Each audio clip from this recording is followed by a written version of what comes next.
In today's Entre Nous, we're going to take a look at a new documentary about an elderly woman leaving the home in Brazil where she lived for some 60 years to head to a new life in Portugal. The film's made even more poignant as it's directed and produced by her granddaughter, the Portuguese-Brazilian journalist Carolina Sá. The title of the film translates into To Say Goodbye, and it's also been made into a podcast as well. We're going to be talking with Carolina in just a minute, but first let's take a look at her film.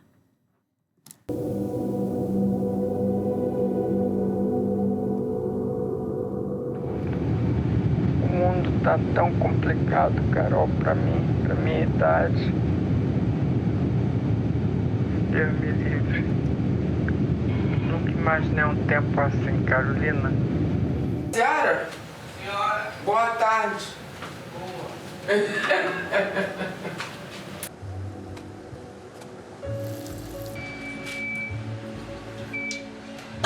Que é isso aqui? As duas. É o véu? Não. 500? Não, 3. Tem essa bandeja de prata? 3.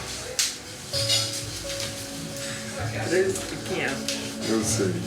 3.300, 400, 3.500. Com certeza, já não é a mesma Já casa. não é. Mudou muito, cara. Desapega, desapega. Ah, LX. Vamos, vamos. Vamos. Não, assim eu vou. Pra gente terminar largar. logo, pra senhora relaxar. Mas não é pra ficar assim, vamos, que eu fico aflita. Por que eu tô fazendo isso? Se eu não vendi, eu volto.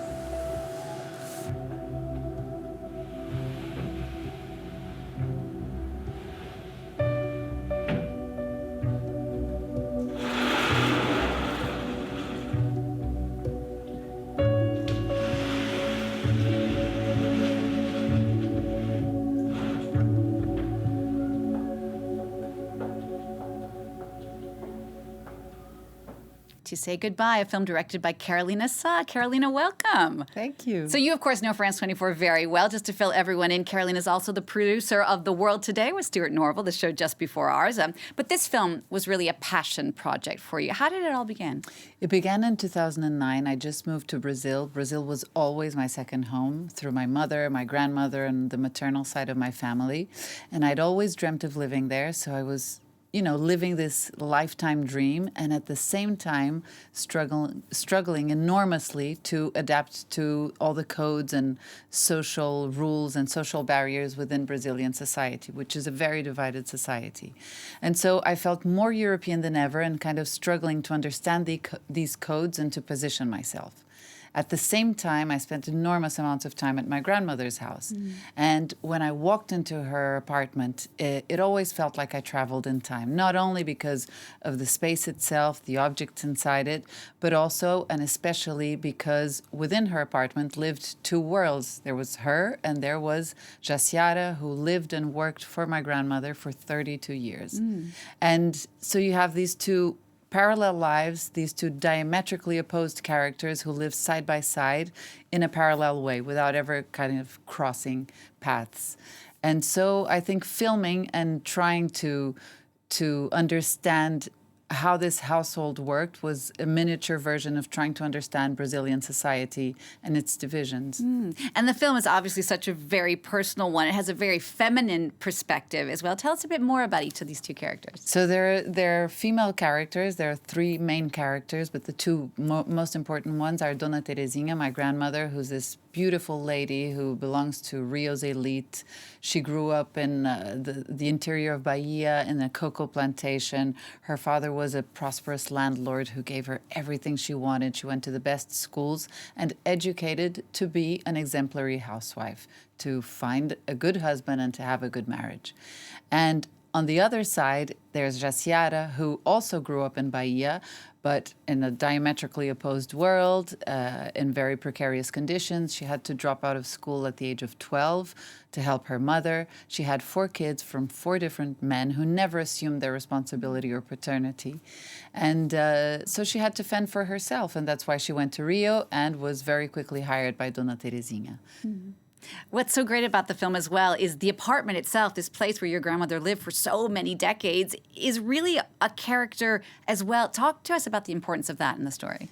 Definitely. The apartment for me was always a character. When you walk into this apartment, it's stunning. You have on the one side the most iconic view of Copacabana, Rio de Janeiro, the real postcard view from where you see the fireworks, from where you see the most beautiful Rio. And you cross the corridor, and on the other side, it's overlooking the favela. And I found this kind of proximity between the two, and the way that they're only divided by a corridor was so illustrative of these two worlds that existed inside the apartment as well. From on the one hand, my grandmother, and on the other hand, Jaciara.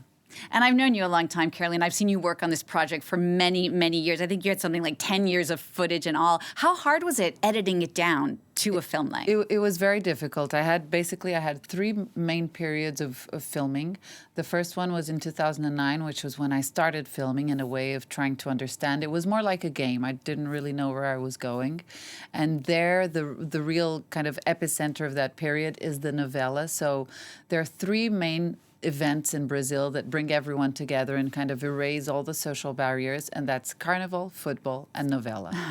And so I was fascinated to see that in this household full of invisible barriers, you had these two women watching the same TV program, but each one in her own space, one in the kitchen, one in the living room. And then at halftime, they would meet to discuss the latest episode.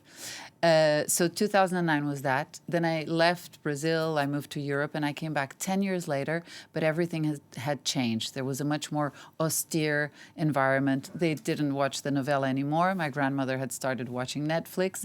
And Jaciara, thanks to new laws done by Lula and Dilma Rousseff, had started to not sleep at the house anymore. So now she had the freedom to work 8-hour days and leave the house at 5 p.m.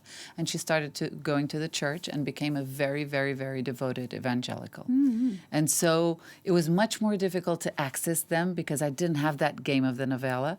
And then came 2020, which was when COVID hit, and my grandmother decided the unimaginable, which was to leave Brazil, pack up her house and leave Brazil and move to Portugal to stay close to her family. And what was great was that I was already ready when that happened. So when 2020 hit and she said, I'm going, I was there like that. We just have a minute left, Carolina. Just tell us quickly, after completing the film, you actually adapted the same story into a 58-minute radio documentary. Tell us about that. So exactly because I had all this material, but the film really is centered around the whole process of saying goodbye and leaving your house, your country behind. I thought, it's such a pity that I have all these recordings that I never used. And there was one kind of narrative that I'd explored a lot, which was trying to make a dual portrait, a cross portrait between what was happening on the streets of Rio over the past 10 years, politics in Brazil, and how that reflected with the life inside the apartment and the relationship between the two women. And the podcast follows that direction. Fantastic, Carolina. Thank you so much for coming on and telling us all about your film, which is called To Say Goodbye. You can catch this interview again or find out more about the movie and all of our other Entre Nous segments, of course, on the Entre Nous page, which is on our website, France24.com.